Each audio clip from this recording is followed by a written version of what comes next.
তিনটি ব্রতের কথা আলোচনা। কি কি? অদ্বৈত সপ্তমী, ভৌমী একাদশী বা জয়া একাদশী এবং নিত্যানন্দ ত্রয়োদশী। তিনটা ব্রত 7 দিনের মধ্যে পালন করতে হচ্ছে। তাহলে অদ্বৈত সপ্তমী কবে পড়েছে আমাদের? 11 মাঘ 1432 বাংলা রবিবার। অথবা আপনি বলতে পারেন 25 জানুয়ারি 2026 খ্রিস্টাব্দ রবিবার। শ্রী শ্রী অদ্বৈত জয়ন্তী ব্রত। আজ হইতে প্রায় 592 বৎসর পূর্বে তিনি আবির্ভাব হয়েছিলেন। অর্থাৎ এটা হলো 592তম শ্রী অদ্বৈত জয়ন্তী ব্রত। মধ্যাহ্নে অভিষেক করা হবে। তার পরের দিন অর্থাৎ 26 জানুয়ারি 2026 সোমবার সূর্যোদয় হওয়ার পর দিবা সকাল 10টা 2 মিনিটের মধ্যে আপনি ব্রতের পালন করবেন। এটা ভারতীয় স্ট্যান্ডার্ড টাইম অনুসারে রাধাকুণ্ডের পঞ্জিকাতে আলোচনা করা আছে। এত গেল অদ্বৈত সপ্তমীর কথা। তারপরে আসলো আমাদের ভৌমী একাদশী বা জয়া একাদশীর কথা।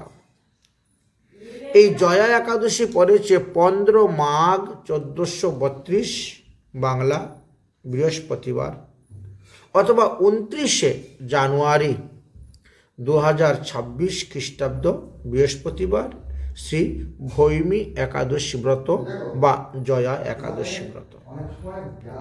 পরের দিন আপনি পালন করবেন। পালনের দিন শ্রী বরাহ দ্বাদশী আছে, কিন্তু বরাহ দ্বাদশীটা অষ্টমহা দ্বাদশীর অন্তর্ভুক্ত নহে। বুঝতে পেরেছেন? এই জন্য এতে কোনো অসুবিধা নেই। তাহলে পরের দিন আমাদেরকে সূর্যোদয় হওয়ার পর 9টা 43 মধ্যে ব্রতের পালন করতে হইবে, যেহেতু দ্বাদশী ওই দিন 9টা 43 পর্যন্তই আছে। অর্থাৎ আগের দিনের একাদশীটা, ভৌমী একাদশীটা বা জয়া একাদশীটা একাদশী সংযুক্ত দ্বাদশীতেই ব্রত করা হচ্ছে এবং দ্বাদশীর মধ্যেই পালন গেল 2টা। তৃতীয় ব্রতটা হলো আমাদের কি? নিত্যানন্দ ত্রয়োদশী। এটা 17 মাঘ 1432 বাংলা শনিবার বা 31 জানুয়ারি 2026 খ্রিস্টাব্দ শনিবার শ্রী শ্রী নিত্যানন্দ ত্রয়োদশী ব্রত পড়েছে। এটি হলো 553তম শ্রী নিত্যানন্দ জয়ন্তী। তাহলে নিত্যানন্দ প্রভু হইতে অদ্বৈত প্রভু প্রায় 40 বৎসরের বড় ছিলেন, আর মহাপ্রভু থেকে নিত্যানন্দ প্রভু ছিলেন 12 বৎসরের বড়।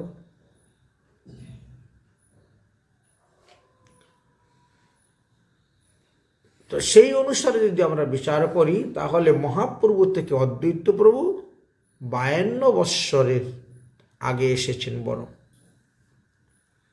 এটা তো বয়সের দিক দিয়ে বিচার করলে, কিন্তু তত্ত্বর দিক দিয়ে বিচার করা যায় তাহলে মহাপ্রভু হইতে বড় কেউই নয়, ভগবান হইতে বড়।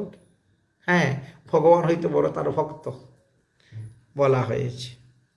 যাই হোক, এই 3টি ব্রতের মধ্যে এখন আমরা ভৌমী একাদশী বা জয়া একাদশী সম্পর্কে কিঞ্চিত মাহাত্ম্য কথা আস্বাদন করব। আমাদের বিভিন্ন পুরাণে এই সমস্ত ব্রতের কথা আলোচনা করে গিয়েছেন, বুঝেছেন? তার মধ্যে গরুর পুরাণে নিয়ে এখন একটু আস্বাদন করব।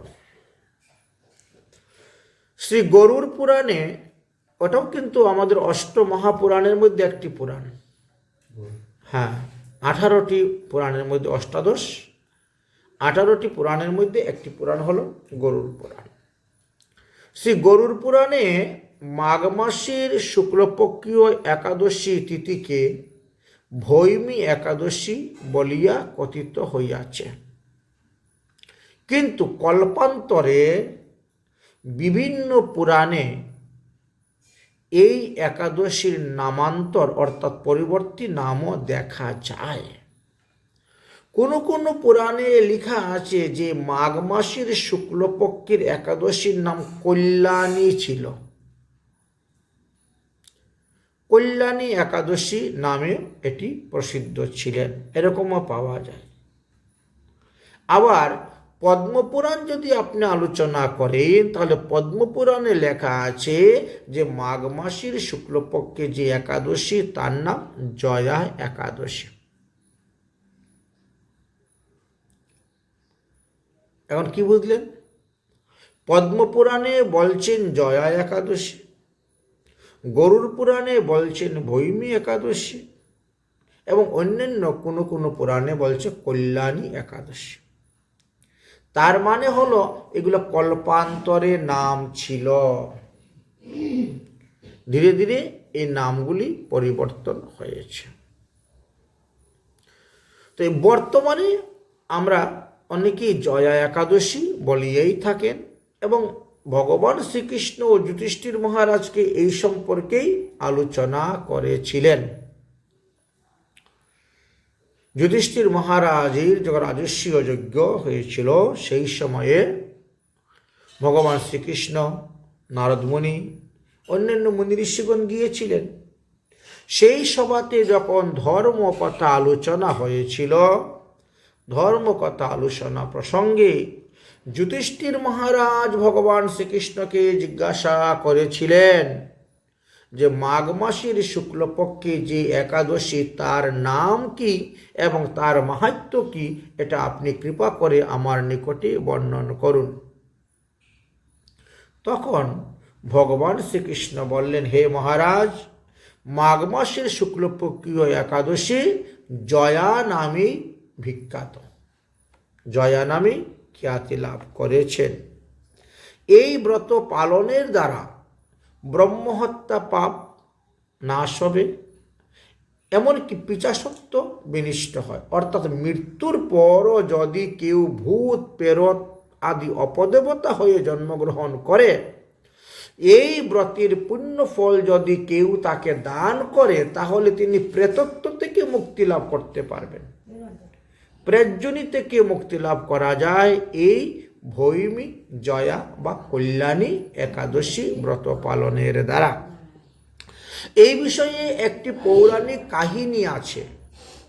সেই কাহিনীটাই ভগবান শ্রীকৃষ্ণচন্দ্র এখন যুধিষ্ঠির মহারাজকে বলতেছেন যে একদা দেবরাজ ইন্দ্র সমস্ত দেবগণ, গন্ধর্বগণ, যক্ষগণ, অপ্সরাগণ সহ পারিজাত বৃক্ষে পরিবেষ্টিত নন্দন কাননে বিহার করতে গিয়েছিলেন। ইন্দ্রের ইচ্ছা অনুসারে বনের মধ্যে বিভিন্ন স্থানে স্থানে নৃত্য, গীত, বাদ্য যন্ত্র আয়োজন করা হয়েছে। তো গান কারা গায়? গন্ধর্বগণ। নৃত্য করে কারা? অপ্সরাগণ, উর্বশীগণ ইত্যাদি আমরা দেখতে পাই। তো সেই একটা বিশেষ অনুষ্ঠানে 50 কোটি গন্ধর্ব এসেছিলেন এবং গন্ধর্বগণের গান এবং নৃত্যের আদেশ করলেন, শুরু হলো। এই 50 কোটির মধ্যে 2 জন ছিলেন শ্রেষ্ঠ। গন্ধর্বগণের মধ্যে ছিলেন পুষ্পদন্ত ও চিত্রসেন।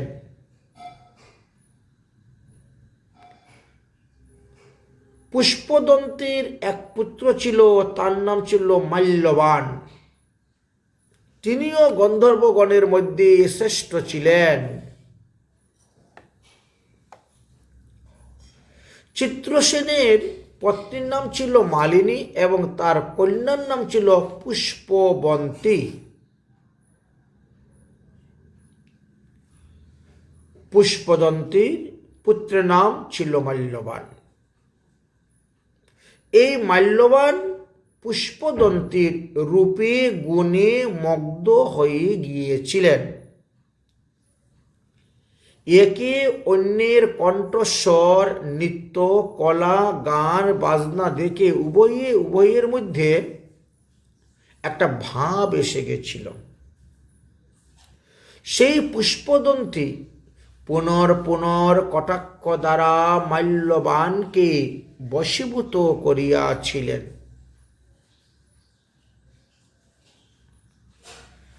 যাই হোক, সেখানে 50 কোটি লোকের মধ্যে গান বাজনাতে প্রথম পুরস্কার মাল্যবান পেলেন এবং দ্বিতীয় পুরস্কার পুষ্পবন্তী পেলেন। অর্থাৎ মহিলাদের মধ্যে পুষ্পবন্তী প্রথম পুরস্কার আর পুরুষদের মধ্যে মাল্যবান প্রথম পুরস্কার পেয়েছেন। উভয়ের মধ্যে এবার নৃত্যগীতের অনুমতি দিলেন ইন্দ্র। 2 দল থেকে 2 জন শ্রেষ্ঠ, এবার তোমরা দুজনে মিলে নৃত্য গীত গাও। ইন্দ্রের সন্তুষ্ট বিধানের জন্য তখন ওই মাল্যবান এবং পুষ্পবন্তী তারা সেই অনুষ্ঠানে যোগদান দিলেন, নৃত্য গান করতে শুরু করলেন। কিন্তু একে অন্যের রূপে গুণে একে অন্যের প্রতি মুগ্ধ হয়ে গেছিলেন। তারা কামনাসক্ত হয়ে গিয়েছিলেন। তাহারা সুষ্ঠুরূপে গান করিতে তখন সমর্থ হইলেন না। একে অন্যের রূপ, একে অন্যের যৌবন, একে অন্যের কলা কৌশল দর্শন করিয়া কণ্ঠস্বরাদি মোহিত হয়ে গিয়েছিলেন। এমনকি মনে মনে একে অন্যকে পতি পত্নী রূপে তারা বরণ করে নিয়েছিলেন। সেই সভার মধ্যে গান করতে করতে, নৃত্য করতে করতে দুজনে চোখের ইশারা দুজনের মনের ভাব প্রকাশ করিতে লাগিলেন। এর ফলে কি হলো? কখনো তালভঙ্গ হয়ে যাচ্ছে, কখনো রসবাস হয়ে যাচ্ছে, কখনো সুর উচ্চ চলে যাচ্ছে, কখনো সুর নিম্নে চলে আসতেছে। সুরভঙ্গ, লয়ভঙ্গ, তালভঙ্গ, নৃত্যের ভাবভঙ্গি ভঙ্গ, এমনই উল্টাপাল্টা শুরু হয়ে গেল, যা দেখে দেবরাজ ইন্দ্র বড় দুঃখ পেলেন। দেবরাজ ইন্দ্র তাহা দর্শন করিয়া বুঝতে পারলেন যে মাল্যবান এবং পুষ্পবন্তী তারা একে অন্যের রূপে কামাসক্ত হয়ে গেছে, তাই সভার মধ্যে এইরূপ কার্য করিতেছেন। দেবরাজ ইন্দ্র আরো মনে মনে বিবেচনা করলেন, এত বড় একটি সভা, যে সভার মধ্যে এত এত দেবগণ, এত এত গন্ধর্বগণ অবস্থান করতেছে, অথচ তারা সবার মধ্যে যেমন তারাই শ্রেষ্ঠ আর কেউ নেই, আমাদেরকে অবজ্ঞা করিতেছে। সুতরাং তাদেরকে শাস্তি দেওয়া দরকার, না হলে তাদের বুদ্ধিটা ঠিক জায়গায় আসবে না। অতঃপর দেবরাজ ইন্দ্র রেগে গেলেন। দেবরাজ ইন্দ্র রেগে গিয়ে বলছেন, ওরে মূর্খ মাল্যবান, ওরে পুষ্পবন্তী, তোমরা দুজনকে ধিক্কার ধিক্কার দিচ্ছে। তোমরা একে অপরের রূপ যৌবনে মোহিত হয়ে আমার এই সাংস্কৃতিক ধর্ম সভাতে তালভঙ্গ রসবাস করিয়াছ। তে কারণে আমি তোমাদেরকে অভিসম্পাদ দিলাম। তোমরা দুইজন পিশাচ হয়ে মৃত্যুলোকে গিয়ে ভ্রমণ করো, তোমাদের কুকর্মের ফল তোমরা ভোগ করো। এই রূপে দেবরাজ ইন্দ্র অভিসম্পাদ দিয়ে আসন ছেড়ে উঠে গেলেন। ইন্দ্র কর্তৃক অভিশপ্ত হইয়া তাহারা দুজনে ইন্দ্রের সভা পরিত্যাগ করলেন এবং মনের দুঃখে তারা হিমালয় পর্বতে গমন করিলেন। ইন্দ্র শাপে পিচাসত্ব প্রাপ্ত হইয়া দারুণ কষ্ট ভোগ করিতে লাগিলেন। পিচাসের আহার কি? জীবহত্যা, প্রাণীহিংসা, প্রাণীদের রক্ত চুষে খাওয়া, পিচাস ধর্মের মধ্যে যা, অপবিত্র অনাচারী থাকা, এইগুলা দিন দিন তাদের বৃদ্ধি পাইতে লাগলো। এইভাবে পিচাসত্ব যোনি পেয়ে বহুদিন গত হয়ে গেল, বহু বৎসর গত হয়ে গেল। একদিন সন্ধ্যাবেলা পিচাস তাহার পত্নী পিচাসীকে অর্থাৎ মাল্যবান পুষ্পবন্তীকে বলিলেন, দেখো, পাপের ফলে আজ আমরা পিচাস হয়েছি,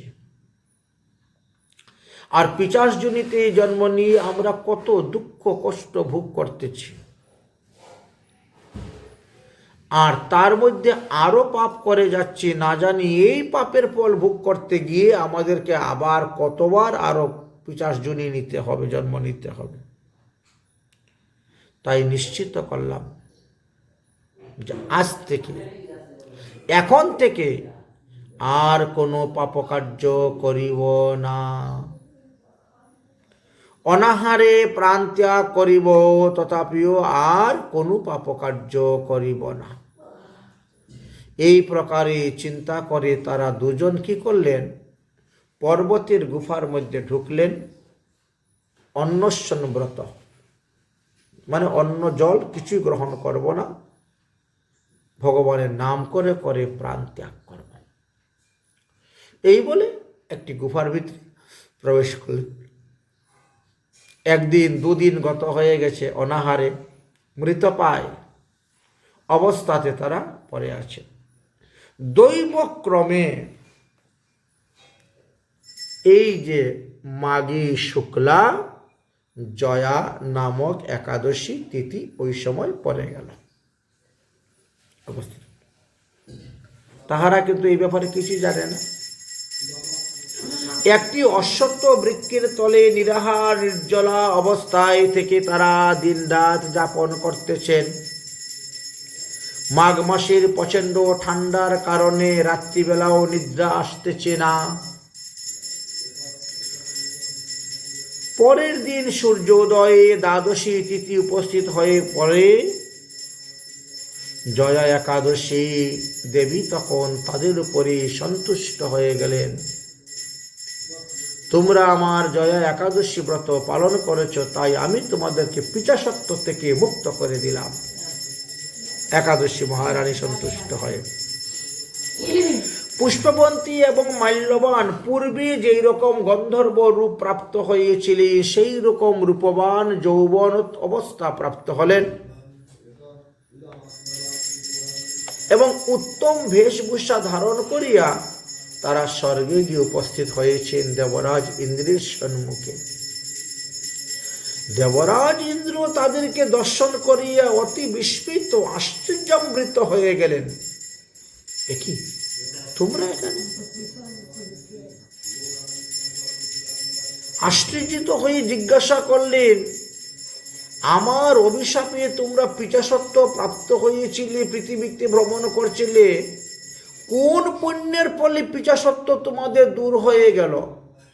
কোন পুণ্যের প্রভাবে আমার শাপ থেকে মুক্ত হয়ে তোমরা পুনরায় আবার গন্ধর্ব দেহ প্রাপ্ত হয়ে স্বর্গে এসে আমার সামনে উপস্থিত হয়েছ? তখন মাল্যবান বললেন, হে দেবরাজ ইন্দ্র, আমরা ভগবানের অনুগ্রহে পুনরায় আবার এই দেহটি পেয়েছি। ভগবান বাসুদেবের অনুগ্রহে জয়া একাদশী ব্রতের পুণ্য প্রভাবে আমরা আমাদের পিচাসত্ব দূর হইয়াছি। একাদশী মহারানীর কৃপায় পিচাসত্ব থেকে মুক্ত হয়েছি। দেবরাজ ইন্দ্র বলেন, হে মাল্যবান, যে ব্যক্তি এই জয়া একাদশী ব্রতের উপবাস থাকিবে, রাত্রি জাগরণ করিবে, তিনি আমারও পূজনীয়। ইন্দ্রাদি দেবগণেরও পূজনীয় একাদশী ব্রত যারা করেন। অতএব তোমরা দুইজন পুনরায় অমৃত পান করো। আজ হইতে তোমরা দুইজন স্বচ্ছন্দে এই দেবালয়ে বিহার করো, স্বর্গে বিহার করো বলে তিনি অনুমতি দিয়ে দিলেন। সেই অনুমতি পেয়ে পুষ্পবন্ত এবং মাল্যবান তারা স্বর্গে অবস্থান করতে আরম্ভ করলেন, পুষ্পবতী। তাহলে এই একাদশী ব্রতের দ্বারা কি হয়? যদি আমাদের উপরে কোনো ব্রহ্মশাপ থেকে থাকে পূর্ব জন্মের, একাদশী ব্রতের দ্বারা সেই ব্রহ্মশাপ থেকেও আমরা মুক্তি লাভ করতে পারব। এবার আমরা গরুড় পুরাণের ব্রহ্মা এবং নারদ সংবাদ থেকে কিছু তত্ত্ব আলোচনা করব। সেখানে লেখা আছে যে এই জয়া একাদশী ভীমসেন করেছিলেন বলে তার নাম অনুসারে ভৌমি একাদশীও বলা হয়েছে। আমরা জানি যে সবাই নির্জলা একাদশীটা করেছিলেন ভীম, যার কারণে ওকে পাণ্ডবা একাদশীও বলা হয়। কিন্তু গরুড় পুরাণে ব্রহ্মনারদ সংবাদেতে লেখা আছে যে মাঘ মাসে শুক্লপক্ষে সূর্যক্ষণে যথা পুরা একাদশী তথা এক ভীমেন সমপোষিতা। ব্রহ্মা বলছেন, হে নারদ, পূর্বে মাঘ মাসের শুক্লপক্ষের হস্ত নক্ষত্রযুক্ত একাদশীতে ভীমসেন উপবাস করিয়াছিলেন। সেই সময় হইতে জয়া একাদশীর নামটা ভৌমি একাদশীর নামে পরিচিত হইয়াছে। তবে এই বছর আমাদের মৃগশিরা নক্ষত্র পড়েছে। তো ভীমসেন যখন করেছে তখন হস্ত নক্ষত্র যুক্ত ছিল, এই কথাটি আলোচনা করা আছে গরুড় পুরাণে। এই বিষয়ে বেশ কয়েকটি শ্লোক গরুড় পুরাণে দেওয়া আছে। কুপুত্রস্তু কলং যৎবৎ কুভর্জাংশ্চ পতিয়থা অধর্মঞ্চ যথা ধর্ম কুমন্ত্রী চ তথা নিপম যথা ভৌমি একাদশী ব্রতম সর্ব পাপম নিশ্চিতম। যেই রূপে বংশে যদি একটা কুপুত্র জন্মগ্রহণ করে তাহলে ওই এক পুত্রই সমস্ত কুলকে নাশ করে দেয়। যদি কুভার্যাকে বিবাহ করে, কুভার্যা, সে তার পতিকে বিনাশ করে দেয়।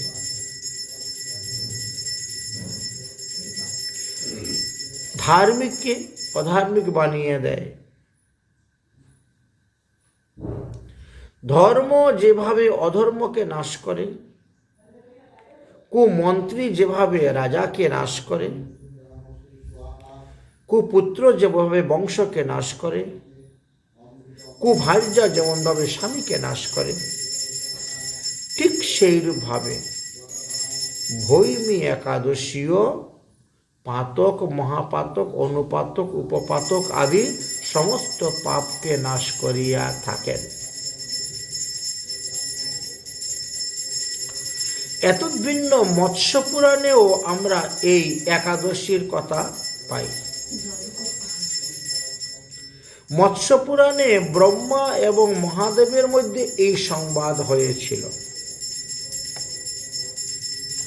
পরবর্তী সময়ে ভগবান বাসুদেব ভীমসেনকে এই তত্ত্বকথাটা বলেছিলেন, সেটা মৎস্য পুরাণে আলোচনা করা আছে।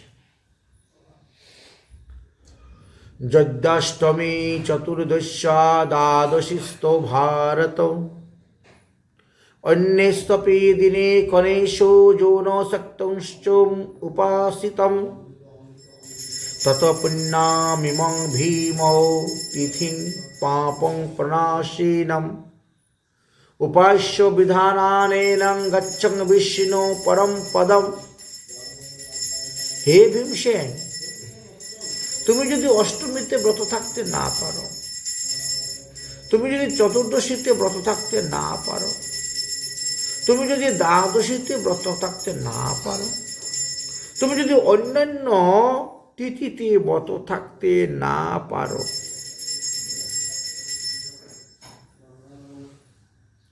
বা অন্যান্য নক্ষত্রেতে তুমি ব্রত থাকতে না পারো, ব্রত থাকতে অসমর্থ হও, তাহা হইলে পাপ বিনাশিনী পুণ্য স্বরূপা এই জয়া একাদশী ব্রত তুমি পালন করো। জয়া একাদশী ব্রত বিধান অনুসারে ভীমসেন পালন করেছিলেন বলে ভৈমী একাদশী নাম হয়েছে।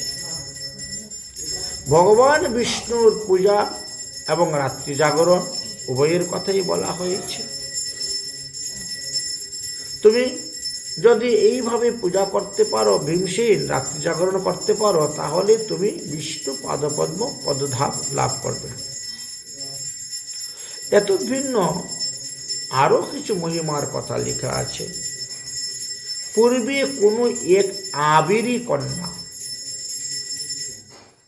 কৌতূহল বশত এই জয়া একাদশী ব্রত করেছিলেন, আর সেই জন্য সে স্বর্গেতে গিয়ে অপ্সরা প্রধান উর্বশী হয়ে জন্ম নিয়ে তিনি স্বর্গবাস করেছিলেন। তো এইভাবে এই ভৈমী একাদশীর মহিমার কথা বেশ কয়েকটি পুরাণে আলোচনা করা আছে, বা জয়া একাদশীর মহিমার কথা কল্যাণ। কোন এক সময়ে বৈশ্যকুলের এক রমণী জয়া একাদশী ব্রত করেছিলেন বলেন। পরজন্মে তিনি পুলমার কন্যারূপে জন্মগ্রহণ করিয়াছিলেন এবং তিনি ইন্দ্রকে প্রতিরূপে লাভ করিয়াছিলেন শচী দেবী নামে। এইভাবে আমরা বিভিন্ন পুরাণেতে, বিভিন্ন শাস্ত্রেতে এই ভৌমী একাদশী এবং জয়া একাদশীর মাহাত্ম্য কথা পাই। তাহলে বোঝা গেল যে এই একাদশী ব্রতের দ্বারা পূর্ব জন্মের পাপ তাপ বিনাশ হবে। যদি আমাদের কুকর্মের কারণে কেউ আমাদের উপর দুঃখিত হয়ে অভিশাপ দিয়ে থাকে, তাহলে সেই অভিশাপ থেকেও আমরা মুক্তি লাভ করতে পারবো এই ভৌমী একাদশীর দ্বারা বা জয়া একাদশীর দ্বারা। তাই আমরা এই জয়া একাদশীর মাহাত্ম্য কথা আস্বাদন করলাম। বলো জয়া একাদশী তিথি কি, ভৌমী একাদশী তিথি কি, কল্যাণী একাদশী তিথি কি। জয় জয় শ্রী রাধে শ্যাম নিতাই গৌর হরি बोल।